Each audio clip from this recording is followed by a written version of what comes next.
Assalamualaikum warahmatullahi wabarakatuh. Perkenalkan, nama saya Septi Indrawati. Saya dosen di Program Studi Hukum Universitas Muhammadiyah Purworejo.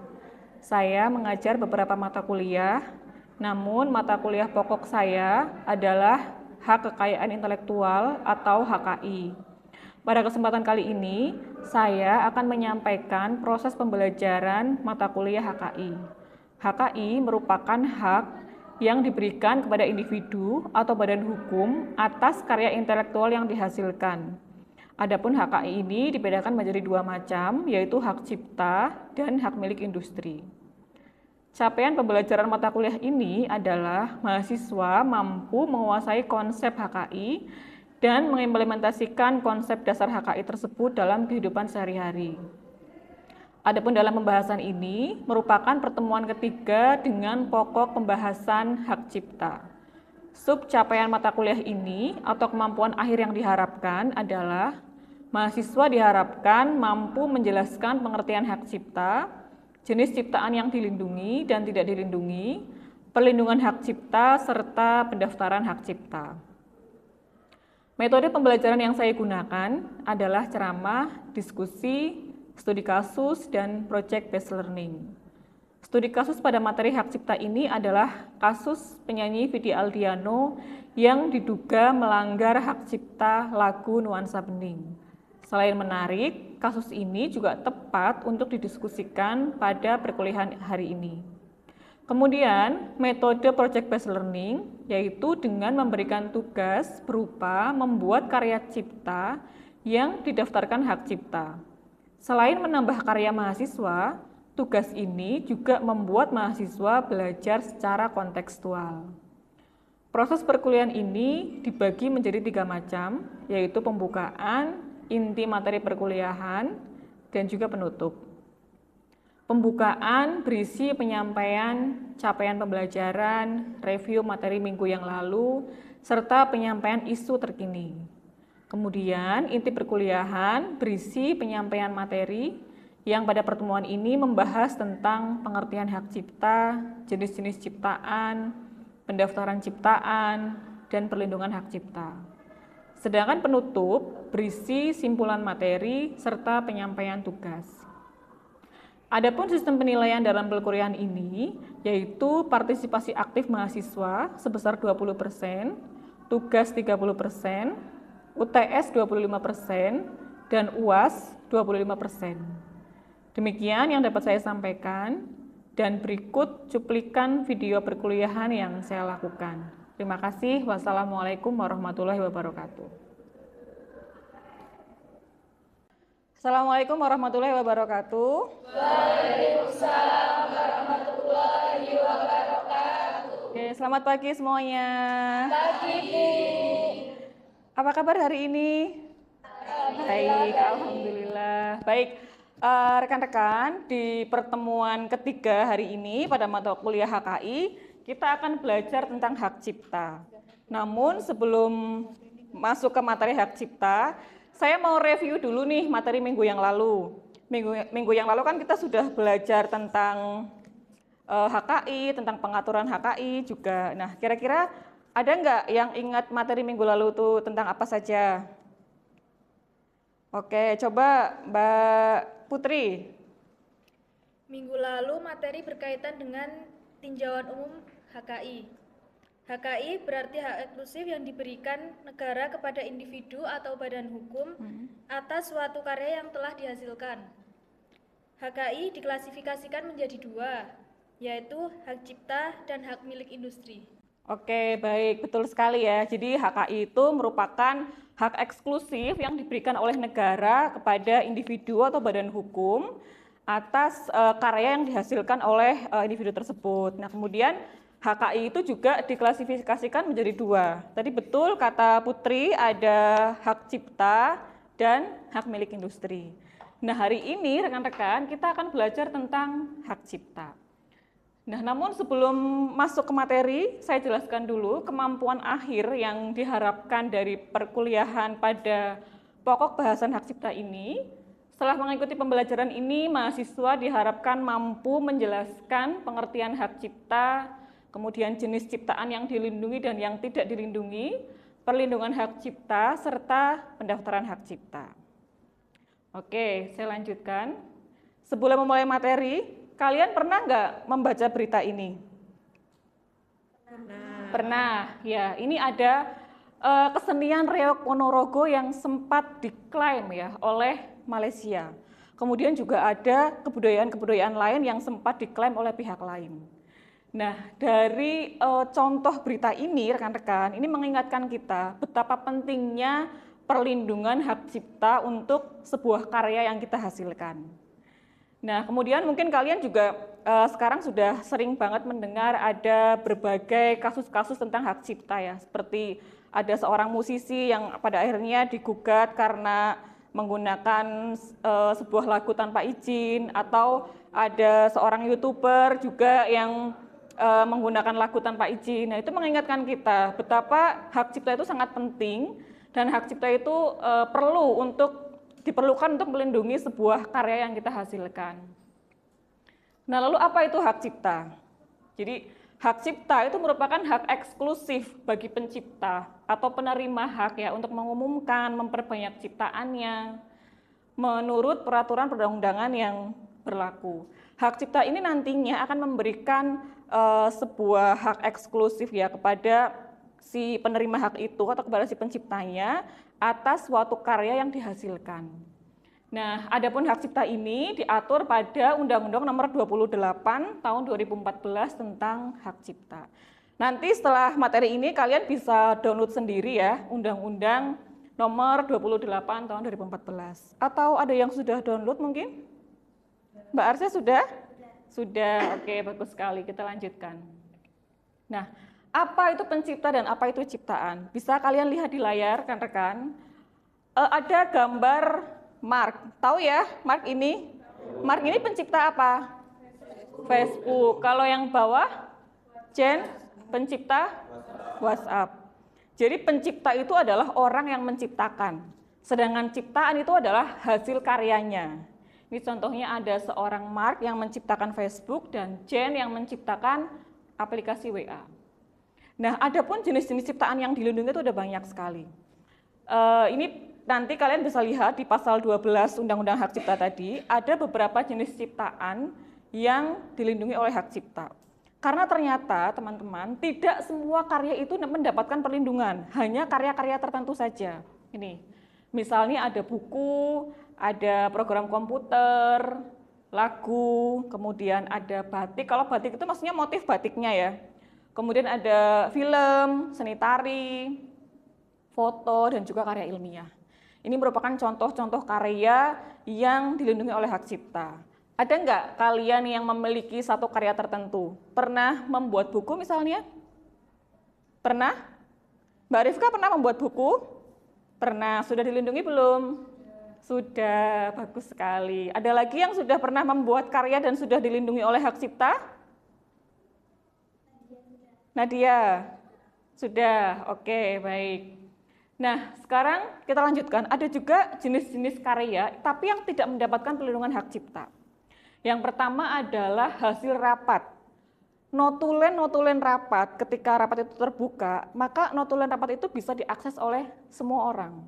Jadi, notulen rapat itu tidak dilindungi oleh hak cipta. Kemudian ada juga undang-undang, ada putusan hakim, ada putusan arbitrase, itu juga tidak dilindungi oleh hak cipta. Kita bisa mengakses, bahkan kita bisa mendownload dari direktori putusan ya.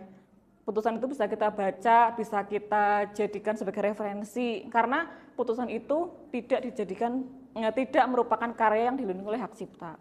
Tapi kalau kita akan misalnya menggunakan lagu milik orang lain, atau kita misalnya akan menggunakan menciptakan suatu karya motif batik gitu, tetapi kita menjiplak milik pihak lain, itu tidak diperbolehkan, karena karya-karya itu dilindungi oleh hak cipta. Nah, kemudian bagaimana caranya untuk mengurus langkah-langkah hak cipta ini? Kalau kita punya karya, terus apa yang harus kita lakukan supaya karya kita itu mendapatkan perlindungan hak cipta? Caranya kita harus masuk ke websitenya. Websitenya ada di dgip.go.id. Kemudian kita registrasi di situ. login, mengunggah dokumen yang dibutuhkan. Dokumen yang dibutuhkan itu misalnya karyanya apa, bentuk PDF, kemudian ada surat pernyataan karyanya, surat pernyataan keaslian karyanya, dan juga surat untuk pernyataan pengalihan kepemilikan karya jika itu diperlukan. Kemudian kita melakukan pembayaran melalui kode billing yang tertera di web, dan setelah disetujui, di-approve, maka sertifikat itu bisa diunduh. Namun perlu saya tekankan, ketika akan melakukan pendaftaran hak cipta ini, pastikan bahwa karya kita itu adalah karya asli ya, bukan karya plagiasi. Nah, kemudian apa fungsinya Bu perlindungan hak cipta itu? Setelah kita mempunyai karya, kita mendaftarkan karya kita ke hak cipta, ke DJKI tadi, apa fungsinya? Ada fungsi perlindungan hak cipta di sini. Setidaknya ada fungsi perlindungan preventif dan juga ada fungsi perlindungan represif. Perlindungan preventif itu merupakan perlindungan untuk pencegahan, teman-teman. Jadi dengan kita mendaftarkan karya kita ke DJKI dan kita memiliki sertifikat hak cipta, kita dapat mencegah pihak lain untuk menjiplak karya yang kita miliki. Nah, sedangkan perlindungan represif itu merupakan perlindungan ketika sudah terjadi sengketa. Misalnya nih, ada Nur Aziza sudah punya karya, kemudian ternyata Arsya menggunakan karyanya tanpa izin. Maka karena sudah memiliki perlindungan represif, hak cipta ini bisa digunakan untuk melindungi karyanya ya, sehingga ini bisa untuk menyelesaikan sengketanya. Karena sertifikat hak cipta menjadi bukti kepemilikan ketika misalkan sampai sidang ke pengadilan niaga begitu ya, sebagai bukti kepemilikan sebuah karya yang sah gitu. Nah, perlu saya tekankan juga, perlindungan represif itu penyelesaiannya di pengadilan niaga, bukan di pengadilan negeri atau pengadilan agama, bukan. Oke, sampai sini kira-kira ada yang mau bertanya? Atau sudah cukup jelas dengan penjelasan saya? Silakan yang mau bertanya. Untuk hak cipta itu sendiri, masa perlindungannya berapa lama, Bu? Oke, jadi hak cipta itu masa perlindungannya seumur hidup, plus 70 tahun setelah si pencipta itu meninggal dunia. Jadi ini cukup sangat lama bahkan ya, seumur hidup si penciptanya, plus 70 tahun sampai di atas setelah orang itu meninggal dunia. Sudah cukup jelas Mbak Nur Aziza? Coba saya mau tanya ke Novi, coba. Novi, kalau ciptaan yang dilindungi itu misalnya apa? Ada buku, lagu, seni tari, dan film. Oke, baik. Kemudian coba saya tanya lagi, kalau ciptaan yang tidak dilindungi, coba Mas, apa? Ada peraturan perundang-undangan, ada hasil rapat, dan hasil putusan hakim, dan lain-lain. Oke, baik. Ciptaan yang dilindungi tadi betul, jawabannya Novi ada seperti buku, karya ilmiah, seni tari, gitu. Dan yang tidak dilindungi, betul juga Mas, ada hasil rapat terbuka, kemudian peraturan perundang-undangan, dan seterusnya. Di materi ini, saya akan menerapkan metode studi kasus salah satunya. Setelah tadi kita sudah mendengarkan materi dari saya, ceramah, kemudian ada juga diskusi dengan mahasiswa, tanya jawab, kemudian saya lanjutkan dengan ini, studi kasus. Ada sebuah kasus yang sangat menarik tentang hak cipta, yaitu kasusnya Vidi Aldiano. Tahu Vidi Aldiano? Tahu ya, pasti tahu nih. Jadi ternyata Vidi Aldiano ini terseret dugaan pelanggaran hak cipta atas lagu Nuansa Bening.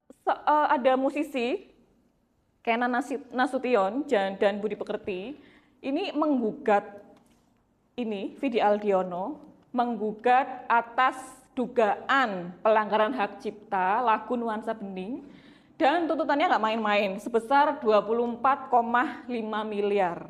Besar sekali ya tuntutannya ya.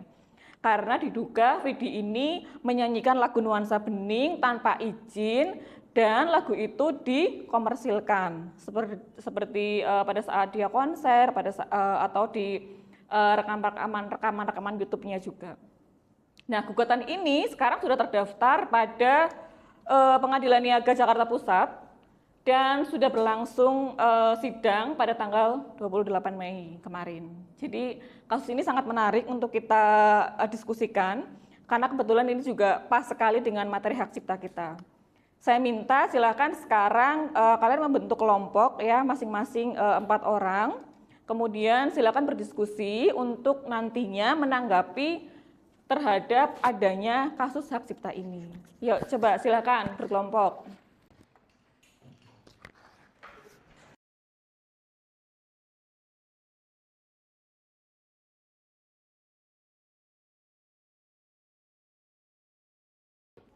Oke, baik rekan-rekan semua, kalian sudah berdiskusi dengan sesama kelompoknya. Kemudian saya minta coba ada beberapa yang memberikan tanggapan. Silakan, ada yang mengajukan angkat tangan untuk menyampaikan pendapatnya. Ya, silakan Mbak Arsya. Baik, izin menyampaikan untuk tanggapan studi kasusnya. Dari bahasan kelompok saya itu menanggapi bahwasanya kalau hak cipta itu penting untuk melindungi suatu karya yang dimiliki gitu.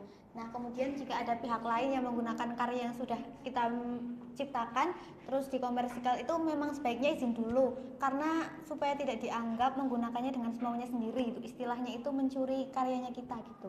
Oke, baik, terima kasih Arsya.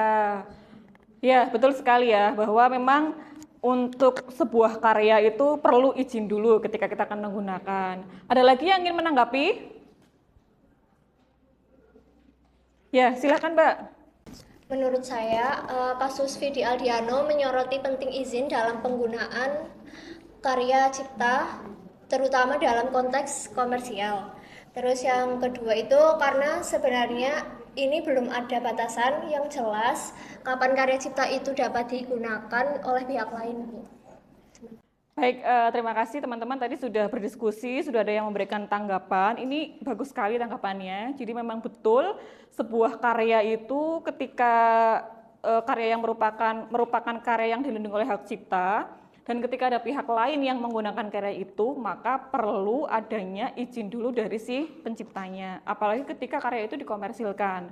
Meskipun memang saat ini belum ada batasan kapan karya itu boleh digunakan dan kapan itu karya itu tidak boleh digunakan.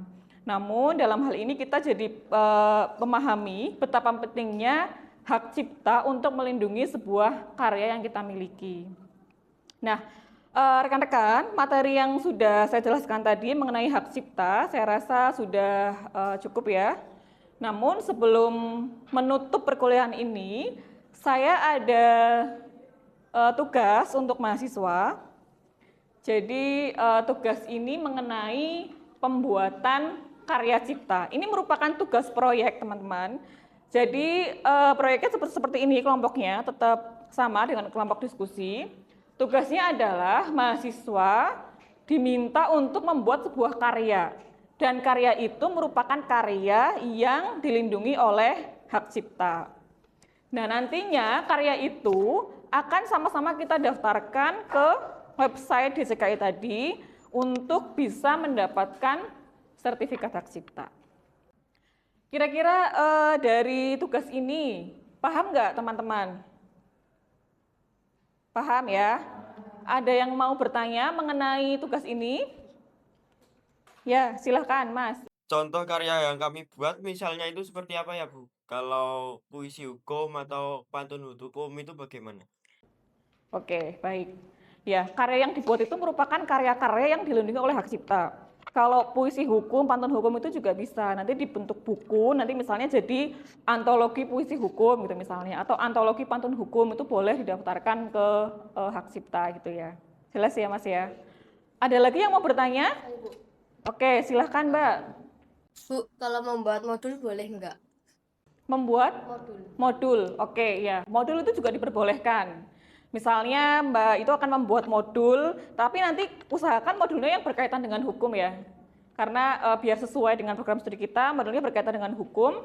Misalnya modul tentang panduan sidang tilang elektronik misalnya, atau misalnya juga modul panduan pendaftaran nomor induk berusaha pada UMKM misalnya seperti itu diperbolehkan gitu ya. Jadi boleh membuat modul, boleh membuat antologi pantun, antologi puisi juga boleh. Atau kalian juga boleh juga misalnya membuat karya yang lain seperti misalnya membuat buku atau misalnya membuat instrumen musik itu juga diperbolehkan. Begitu ya? Jelas rekan-rekan semua? Jelas. Baik, terima kasih. Untuk perkuliahan hari ini, saya rasa materinya sudah cukup. Saya ulangi ya, simpulan perkuliahan hari ini bahwa hak cipta itu merupakan hak eksklusif yang diberikan oleh negara kepada seorang pencipta. Nah, karya cipta ini sangat penting untuk melindungi karya-karya kita supaya tidak dijiplak oleh pihak lain. Ada beberapa ciptaan yang dilindungi dan yang tidak dilindungi tadi ya. Ada seperti buku yang dilindungi, kemudian seni tari, kemudian musik, sedangkan yang tidak dilindungi, misalnya ada peraturan perundang-undangan, kemudian ada putusan hakim, dan seterusnya. Intinya, pelindungan hak cipta ini sangat penting untuk melindungi karya kita karena ada pelindungan preventif dan represif. Sekian perkuliahan hari ini, semoga kuliah hari ini bermanfaat untuk kita semua. Sampai ketemu lagi di pertemuan minggu depan, ya. Dan jangan lupa tugasnya sudah dikerjakan. Saya beri waktu 2 minggu ya untuk mengerjakan tugas ini. Cukup ya? Cukup. Baik, terima kasih. Sekian. Wassalamualaikum warahmatullahi wabarakatuh. Waalaikumsalam warahmatullahi wabarakatuh.